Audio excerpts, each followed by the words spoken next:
پھر حازم نے اسے اپنا وعدہ پورا کیا تھا۔ جب وہ ہفتوں کو اس کے گاؤں لے کر جا رہا تھا، ماموں نے خدا کا شکر ادا کیا کہ باپ کے سامنے رسوا ہونے سے بچ گئی، ورنہ اگر حازم اس لڑکی کو چھوڑ دینے کا فیصلہ کر لیتا تو شاید وہ ان کے سامنے شرمندہ ہو جاتے۔ لیکن آج وہ بنی سوری گاؤں جا رہی تھی اپنے شوہر کے ساتھ ان سے ملنے کے لیے۔ ماموں مامی نے بہت سارے سامان دیا تھا ان کے لیے۔ حازم جو پچھلی بار وہاں جانے پر بیزاری محسوس کر رہا تھا، آج محمل کے سنگ وہ بڑے ہی خوشگوار موڈ میں تھا۔ نانا ابو نے اسے گلے لگایا تو وہ رونے لگی، لیکن اس کی آنکھوں میں خوشی کے آنسو تھے۔ رقیہ چچی حسد کا شکار تھی۔ اس لڑکی کو وہ ہمیشہ اپنے گھر میں رکھنا چاہتی تھی، چپ چاپ دبی سی رہنے والی وہ لڑکی شہر جا کر اور نکھر گئی تھی۔ چچی کی بیٹیاں روبینہ اور شمع حسد سے اس اپنے تایا زاد کزن کو دیکھ رہی تھی جو محمل کا مقدر ٹھہرا تھا۔ رقیہ چاچی نے حازم کی خوب آہو بھگت کی تھی، کیونکہ وہ نہ صرف اس گھر کا داماد تھا بلکہ بیٹا بھی اس لیے نانا ابا کا وہ پسندیدہ پوتا تھا۔ پھر 2 دن رہنے کے بعد وہ واپس گھر آ گئے تھے۔ وہ کھڑکی میں کھڑی روشن چمکتے ہوئے چاند کو دیکھ رہی تھی۔ کیا دیکھ رہی ہو؟ کہ چاند بہت ہی خوبصورت ہے۔ حازم اس کے سامنے آیا تو وہ شرما گئی۔ نہیں، وہ تو میں ایسے ہی۔ اچھا بتاؤ، چاند زیادہ خوبصورت ہے یا میں؟ وہ بڑے فخر سے کالر جھاڑ رہا تھا تو محمل مسکرانے لگی۔ ہمیشہ سے ہی آپ، کیونکہ آپ کو میں نے ہمیشہ اپنی دعاؤں میں مانگا تھا۔ اس رب سے یقین نہیں آتا کہ آپ میرے ساتھ ہیں۔ حیرت کی بات ہے، لیکن مجھے اس بات کا نہیں پتہ چلا۔ کہنے والے کہتے ہیں کہ جنہیں چپکے چپکے دعاؤں میں مانگا جاتا ہے ایک دن وہ مل جاتے ہیں، اور میرے ساتھ بھی ایسا ہوا ہے، وہ مسکراتے ہوئے حازم سے کہہ رہی تھی۔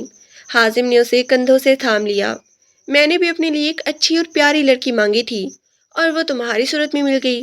اس نے محبت سے محمل کی پیشانی چومی تو اس کے سینے سے جا لگی۔ محبت کی روشنی ان دونوں کے دل میں پھوٹ گئی تھی۔